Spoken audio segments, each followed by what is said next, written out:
au point où nous en sommes aujourd'hui avec ma compagne, si on résume de quoi on a peur pendant l'accouchement de ma compagne, en fait, notre plus grande peur, c'est de heurter la susceptibilité du personnel soignant. C'est tout. Salut à toi et bienvenue dans ce podcast où je te partage en toute transparence mon expérience de papa Schrödinger.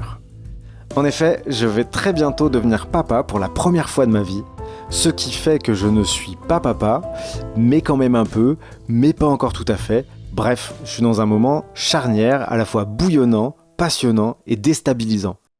Dans cet épisode, j'ai envie d'aborder l'accouchement physiologique vécu en milieu hospitalier. Alors je ne sais pas si tu es au courant, mais il y a différentes façons d'envisager l'accouchement aujourd'hui. Ce que je veux faire dans cet épisode, c'est un témoignage très sincère des informations qui me sont parvenues et de l'effet que ça me fait. En aucun cas, je n'ai consulté toutes les vidéos, tous les témoignages d'accouchement qui existent et je ne suis allé visiter qu'une seule maternité depuis le début. Donc vraiment, il y a quelque chose de très personnel dans ce témoignage qui s'apparente plus ou moins à une sorte de coup de gueule quand même au final, mais qui se veut aussi une espèce d'état des lieux de comment on peut vivre quand on est sincère et honnête avec ce qu'on est en train de traverser, comme je vais essayer de l'être, et bien comment on peut vivre cette expérience d'attendre un premier enfant en étant en relation avec le milieu hospitalier et en ayant pour but de faire un accouchement le plus naturel possible. Du coup, je vais pas tout expliquer les étapes, mais aujourd'hui, nous nous apprêtons avec ma compagne à aller vivre l'accouchement dans une clinique puisque nous avons renoncé à l'hôpital public et à d'autres options qui auraient pu être l'accouchement à la maison qui est vraiment quelque chose qui se fait sous le manteau avec tous les risques que ça comporte.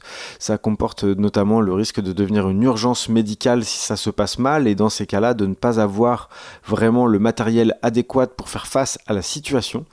Et puis il y a justement ce milieu hospitalier qui, selon l'endroit où on va tomber, peut être dans différents niveaux de conscience et d'envisager l'accouchement de façon vraiment très variée, ce qui constitue du coup une sorte d'injustice de base, puisque suivant où on va tomber, on ne va pas être accueilli de la même façon et on ne va pas avoir la même expérience. Évidemment, en disant ça, j'ai conscience, puisque moi aussi je fais un métier qui est lié à l'humain, que c'est propre à l'humain. C'est quelque chose qui est aussi une qualité des relations qu'on peut avoir avec un humain. C'est-à-dire que puisque c'est cet humain-là, ce sera cette relation-là, et à ce moment-là, ça donne cette couleur-là. Et donc du coup, ces deux humains-là, ça crée sur ce moment-là cette couleur-là. C'est vraiment merveilleux parce que c'est diversifié, parce que c'est indomptable et que donc il faut le vivre pour en avoir l'expérience. On peut anticiper de toutes les manières qu'on voudra, tant qu'on n'aura pas vécu le moment, on ne pourra pas savoir. C'est ce qui fait partie d'ailleurs des choses à la fois les plus merveilleuses et les plus angoissantes quand on va vivre une expérience comme celle de l'accouchement, alors surtout pour ma compagne, mais finalement, bien par extension pour moi-même. Je tenais à faire cet épisode vraiment parce que, disons que pour simplifier, le monde hospitalier depuis quelques décennies, et peut-être même un peu plus, considère l'accouchement comme étant quelque chose de médical et donc de pathologique. Et à ce titre-là, le corps médical prend possession de l'acte d'accouchement de A à Z en indiquant quel produit il faut prendre, quand, quelle position, combien de temps ça doit durer, quel jour ça doit se passer, combien de temps on doit rester derrière, et plein d'autres choses que j'oublie sans doute. Mais toujours est-il que cette façon d'envisager l'accouchement, eh bien, elle convient à la plupart des gens, et que c'est très bien comme ça. Moi, j'ai pas de souci avec le fait que plein de gens, du coup, n'ont pas vraiment de questions à se poser avant d'aller dans une salle d'accouchement, puisqu'ils vont être pris en main quasiment intégralement par le personnel médical qui va leur indiquer quoi faire et les amener jusqu'à la fin de l'accouchement comme ils l'entendent par les protocoles qui leur semblent correspondre à ce qu'il y a de plus sûr et de plus adapté selon eux.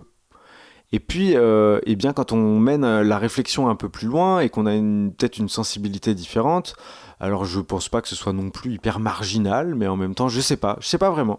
La proportion de personnes qui souhaitent retourner à un accouchement plus naturel, eh bien on considère que l'accouchement c'est quelque chose de biologique, de physiologique, et que donc à ce titre-là, le fait d'intervenir comme si c'était une pathologie médicale avant même que ça ait commencé, laisse très peu de place au fait que ce soit vécu en conscience, parce que ça annule ce que le corps sait faire et ce que l'humain dans son côté animal sait faire instinctivement. Ça coupe les ressources et la conscience de ce qu'on est capable de faire à ce moment-là. Donc ça dépossède de quelque chose qui est symboliquement très fort, donner la vie à son enfant. Et à ce titre-là, on se dirige plutôt avec ma compagne sur cette forme d'accouchement. Et cette forme d'accouchement, elle nous pousse à aller nous renseigner de plein de manières différentes, d'écouter plein de contenus, de lire plein de livres et de voir qu'il y a quand même un récit qui est différent, qui concerne donc cet accouchement physiologique et plein d'indications qui font que le corps est drôlement bien fait. Et au-delà de l'aspect souffrance et déchirure du corps que cela peut constituer, eh bien il y a aussi une intensité et une action commune de la mère et de l'enfant. Ils sont traversés par un processus qu'ils nourrissent eux-mêmes. Avec quoi ils vont nourrir ça ? Avec de la conscience, avec de la concentration, avec le fait de vivre ce moment-là pleinement, d'être dans le moment pleinement. C'est ce qui va garantir le fait que le corps puisse trouver les ressources, que la femme qui accouche puisse savoir quand accompagner et comment accompagner cette naissance et les moments où elle doit reprendre de l'énergie, de la force, etc. Et donc du coup il va y avoir en fait quelque chose de primordial dans l'accouchement physiologique, c'est de garantir la bulle autour de cette femme et de cet acte de l'accouchement. Donc en fait, le personnel médical, c'est comme s'il était en réserve au cas où la version physiologique se passe mal, au cas où il y ait quelque chose qui ne se passe pas comme prévu. À ce moment-là, évidemment, l'équipe médicale est indispensable avec ses connaissances, avec ses outils, son matériel, avec ses produits. Le personnel médical, à ce moment-là, est indispensable pour prendre le relais parce que la naissance, de façon naturelle, ne se passe pas comme elle devrait. À ce moment-là, évidemment que je m'incline, je ne sais pas ce qu'il faut faire dans ces cas-là. Par contre, avant ce moment-là, avant ce moment où l'accouchement peut devenir problématique et passer de physiologique à urgence médicale, eh bien, c'est à la femme qui est en train d'accoucher d'être le plus préservée, le plus entourée, le plus contenue possible dans un moment où elle peut se consacrer à ce qui est en train de se vivre. Et donc, ne pas être embêté toutes les 5 minutes, ne pas être dans un endroit avec une lumière au néon, sur le dos, les 2 jambes dans les étriers, en train de souffler quand on lui dit de souffler, de s'arrêter alors que c'est son corps qui est en train de bosser et que donc du coup elle saurait en fait si jamais il faut s'arrêter, et puis en train de savoir quelle position elle a envie de prendre parce que ça va changer de plein de façons différentes et on peut pas pronostiquer les positions par lesquelles va passer une femme pour se sentir bien dans ce moment-là. Il faut juste qu'elle puisse être dans la bulle suffisamment fort pour pouvoir écouter son corps dans la position qu'il a envie de prendre en fait. Et donc à ce moment-là, on se laisse un petit peu plus vivre ce qui est en train de se vivre et on est un peu plus en train vraiment de donner la vie. Et là, on se fait pas piquer le fait de donner la vie par des protocoles et le fait que toutes les femmes vont faire exactement la même chose, alors que c'est pas vrai. C'est le mot global pour dire ça, c'est un accouchement, mais chaque accouchement va avoir une durée, un niveau de douleur, un niveau de tension, et je sais pas moi, affecter le psychisme de la mère d'une façon différente. Il va y avoir une rencontre avec l'enfant qui peut être différente, ça peut être le coup de foudre directement, ça peut être plus tard, ça peut être jamais aussi, ça peut être très difficile. Chaque accouchement va avoir vraiment, vraiment de la singularité, et donc laisser la place à la vie de cette singularité, c'est contre-protocolaire d'une certaine façon.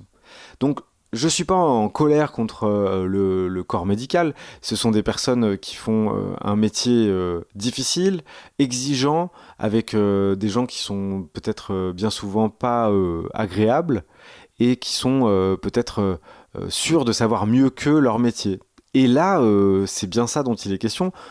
j'aimerais faire le distinguo entre le fait que non, je ne connais pas mieux leur métier, puisque s'il s'agissait de prendre un de leurs engins ou d'administrer une dose de n'importe quel produit, je ne serais pas du tout qualifié pour le faire. Mais j'ai envie, en tant que personne, de faire confiance beaucoup plus à la capacité qu'a le corps de ma compagne et à la capacité que j'ai de l'accompagner dans un accouchement physiologique, plutôt que de donner directement le relais à des machines et à des produits qui vont interférer sur la marche naturelle des choses. C'est un point de vue. J'ai rien contre les gens qui ont un autre récit en tête. Je tiens à dire ça vraiment, j'ai aucune légitimité médicale, mais la physiologie et le médical, c'est deux choses qui se touchent à des endroits et qui sont séparées à d'autres. Si on considère tout comme étant médical, on considère plus rien comme étant physiologique. Et si on considère tout comme étant physiologique, on considère plus rien comme étant médical, et donc on touche deux absurdités. J'aimerais m'inscrire aujourd'hui dans un discours nuancé, simplement de personnes qui ont une conscience, qui sont adultes, qui ont envie d'être partie prenante dans l'aventure de la vie qu'ils vont accueillir au sein de leur foyer, et de dire que notre élan, notre envie, c'est pas du caprice, c'est vraiment un élan profond. Nous comptons prendre soin de la vie que nous allons accueillir dans notre foyer, et on compte bien commencer à le faire tout de suite. On ne jette pas le discrédit sur le corps médical. Tout ce qu'ils savent faire, on ne sait pas le faire. Par contre, nous nous sommes renseignés sur ce qu'un corps est capable de faire, et ce qu'un corps est capable de faire, on compte bien le lui faire faire. On a l'impression qu'il y aura une puissance de la vie beaucoup plus forte dans le fait d'être en train de laisser le corps vivre le moment, indiquer son rythme, vivre avec conscience ce moment-là. Ça nous paraît plus important que de passer la main. Et donc, d'un certain point de vue, c'est aussi un accouchement qui peut être plus dur d'une certaine façon. Il y a une sorte de responsabilité qu'on prend. Et en fait, quand on arrive avec cette envie-là, dans les choses telles qu'elles sont faites aujourd'hui au sein de ce pays qu'est la France, eh bien c'est compliqué. C'est compliqué, et je dois dire que la maternité au sein de laquelle on va faire ça est hyper ouverte à ça en plus. C'est-à-dire qu'il y a une salle nature, il y a de la préparation à l'accouchement physiologique dans les réunions qui sont proposées, mais je témoigne vraiment de cet aspect précis-là des choses. C'est pour ça que je voulais faire cet épisode. J'y arrive enfin, désolé. J'avais besoin de passer par une mise en contexte un peu, et une explication un petit peu de l'esprit avec lequel nous faisons tout ça. Je fais cet épisode parce qu'en fait, au point où nous en sommes aujourd'hui avec ma compagne, si on résume de quoi on a peur pendant l'accouchement de ma compagne, en fait, notre plus grande peur, c'est de heurter la susceptibilité du personnel soignant. C'est tout. C'est la plus grande peur qu'on ait. Et quand je suis tombé là-dessus, je me suis dit, c'est incroyable d'avoir peur de ça.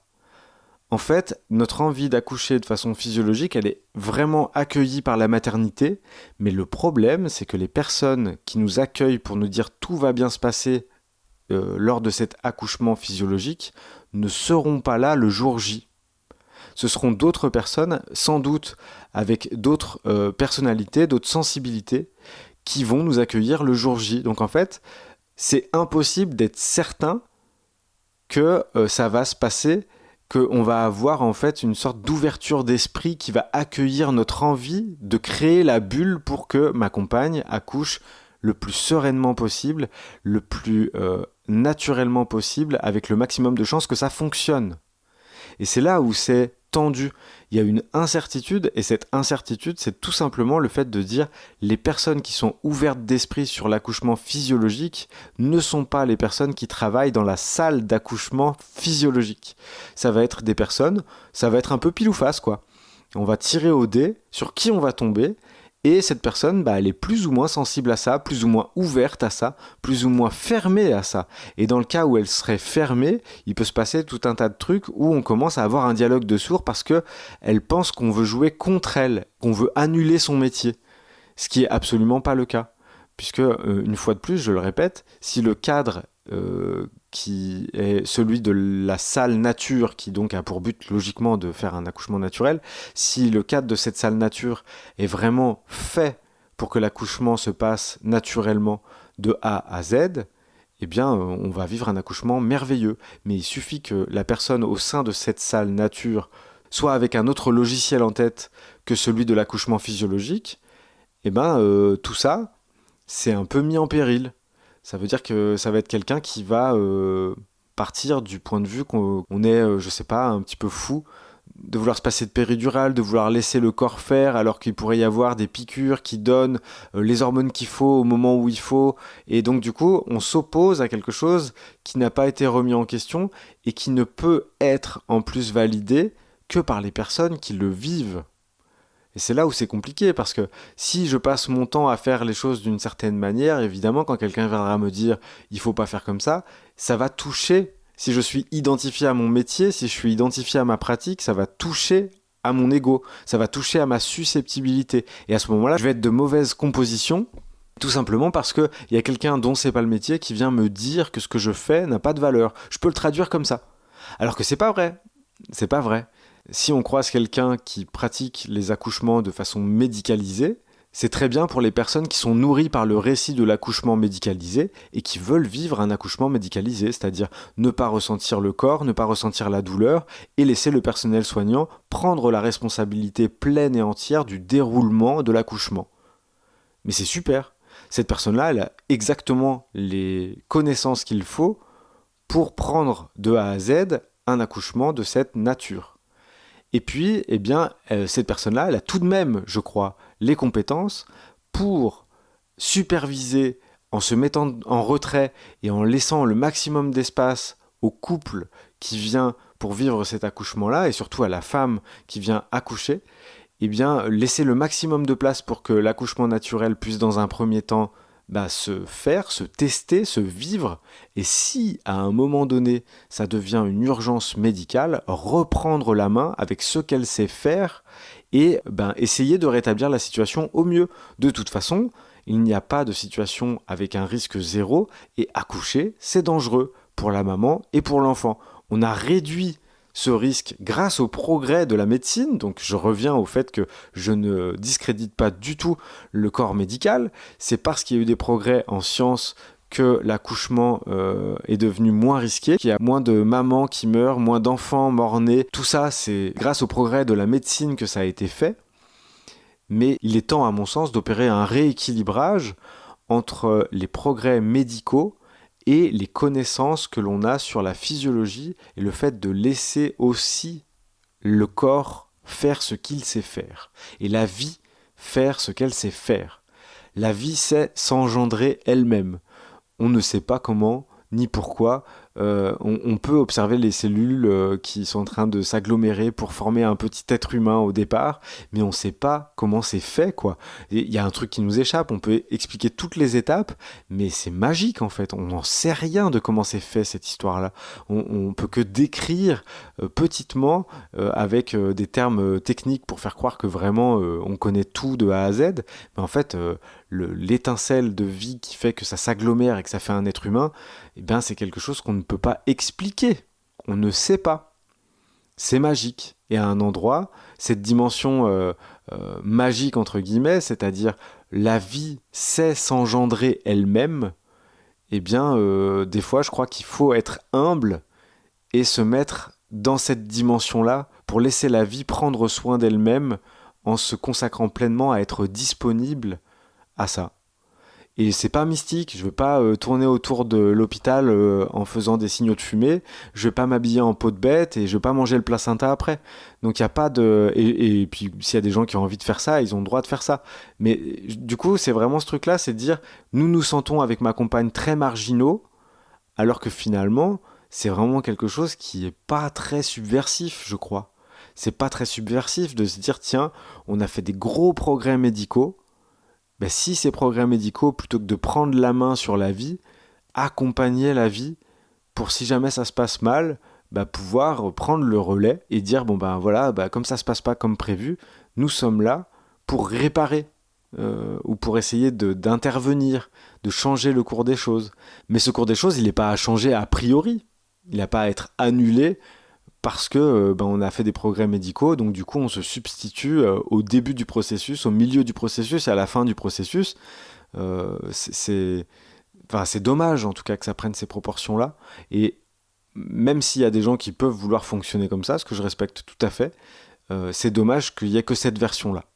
Donc je répète, cet épisode, en fait, je l'ai fait parce que je suis tombé sur ça. Je me suis dit, nous attendons notre premier enfant et notre tension la plus forte, notre anxiété la plus prononcée, c'est de tomber sur quelqu'un qui va être vexé par notre démarche d'accouchement physiologique.